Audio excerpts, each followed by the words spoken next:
Buenos días, mi nombre es Sofía Díaz del grado 8B y hoy voy a presentar mi exposición. ¿En qué año nació Jesús? Cuando Jesús vino al mundo, nadie lo estaba esperando a pesar que su nacimiento había sido anunciado durante siglos por los profetas y anhelado ansiosamente por el pueblo y los dirigentes de Israel. Después de su muerte, los primeros cristianos tampoco se preocuparon en averiguar la fecha de su cumpleaños, sino en salir a predicar el reino que él acababa de fundar. Al correr los siglos, muchos cristianos empezaron a pensar que la fundación de la ciudad de Roma había sido durante los 1000 primeros años de su existencia. Al contrario, consideraba el nacimiento de Jesús como el suceso central de la historia. Algunos estudiosos quieren llegar por otro camino a fijar la fecha de nacimiento de Jesús, es decir, mediante el censo mencionado por Lucas. En conclusión, por los datos de los evangelios y de las demás fuentes históricas, debemos afirmar que Cristo nació paradójicamente en el año 7 a.C. Por una era cristiana, esta frase era en sí contradictoria y ha despertado en muchos la idea de reformar nuestro actual calendario y ajustarlo con mayor precisión al nacimiento del Salvador. Aunque no somos conscientes, toda fecha que escribimos al encabezar una carta o un recibo nos recuerda su venida a este mundo. Él es el centro de la historia, debemos en consecuencia vivir de tal manera que también en nuestro obrar cotidiano sea el centro de nuestra vida. La idea del nuevo calendario tuvo un éxito extraordinario e inmediatamente comenzó a ser aplicada en Roma. Poco después llegó a las Galias, la actual Francia, y a Inglaterra. El Papa Juan I entonces le encargó la colosal empresa de calcular la fecha de nacimiento de Cristo. Para ello contaba con algunas informaciones útiles que los evangelios podían aportar. Así San Lucas obtuvo que al comenzar la vida pública Jesús tenía alrededor de unos 30 años. ¿Quiénes fueron las abuelas de Jesús?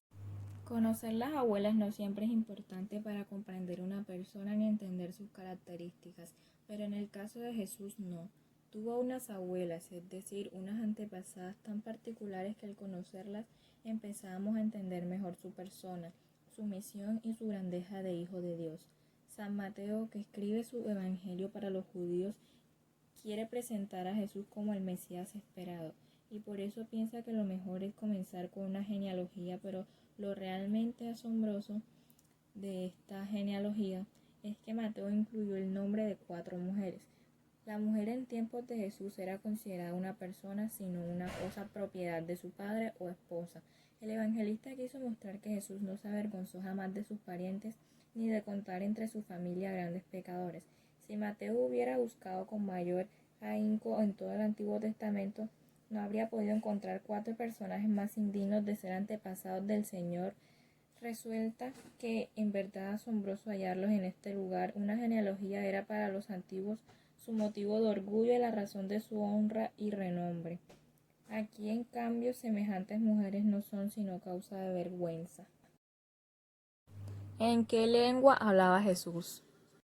Mucha gente cree que la lengua materna de Jesús era el hebreo, por el que visita actualmente Israel, el país de Jesús, y habla alguno de sus diarios. Cuando Jesús nació, el hebreo hacía mucho tiempo que había desaparecido como lengua viva y cotidiana. Había sido reemplazada por el armero, primero en Jerusalén, después entre los judíos de las aldeas y pueblos vecinos y finalmente en todo el país, hasta que en el año 200 a.C. al hebreo solo lo entendía la gente culta, los escribas y los letrados.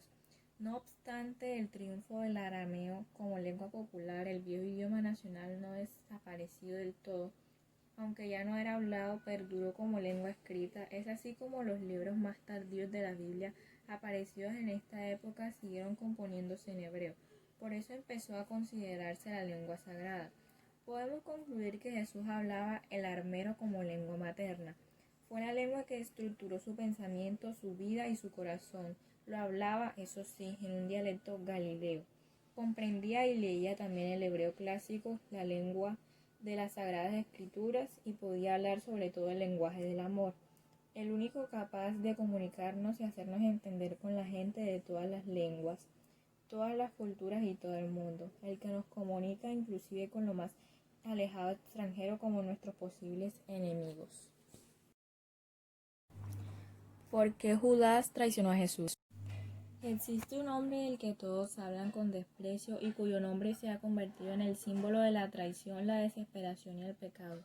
Judas, uno de los 2 apóstoles elegidos por Jesús, la figura de este personaje trágico en la historia de la humanidad, aparece muy poco en el Nuevo Testamento y solo a propósito de su crimen y su desgracia. A lo largo de la historia del cristianismo, los hombres han querido penetrar en la mente de Judas para descubrir por qué traicionó a Jesús. La mayoría de los comentaristas se han inclinado a pesar de que la codicia fue el motivo que lo llevó a Judas a cometer su traición, puesto que él parece más obvio. Para ello se basan en 3 argumentos sacados de los mismos evangelios. Algunos exegetas han pensado que Judas era un nacionalista fanático y vidente, que pertenecía a un grupo de la época llamado los sicarios, cuyo objetivo era expulsar a los romanos de Palestina por cualquier medio. La vida de todo hombre tiene sus luces y sus sombras, y es privativo de Dios el saber cuáles han gravitado más.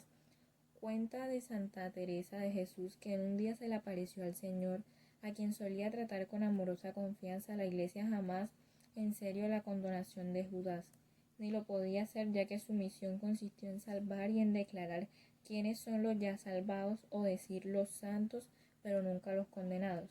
Judas amaba a Jesús y al verlo enfrentado a aquella muerte ignominiosa, volvió a sentir más fuente de aquel amor. Judas era un hombre nacionalista y violento, con sueños de poder y grandeza, y no albergaba la menor duda de que Jesús podía hacer realidad ese sueño. Veía ciertamente en él a un líder divino con la misión de instaurar un reino nuevo, magnífico, poderoso.